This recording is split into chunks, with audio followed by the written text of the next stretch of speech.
unoona munhu nguva ino makore ano atiri kurarama ekuma 2020 chakaenda, munhu achiri kurarama upenyu hwekare kare hwekurarama munhu akawenga kana kumakana nemudzidzisi anodzidzisa mwana wako.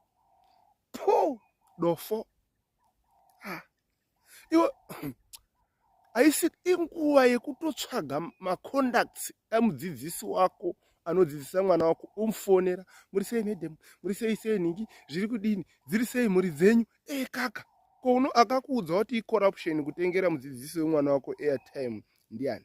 Haisi corruption, asi kuti uri kugadzira ukama nemudzidzisi wemwana wako. Mwana wako odiwa, odzidza akafaranuka kupera kwegore. Number 1, makungundengu ekupasa, makungundengu ekugona.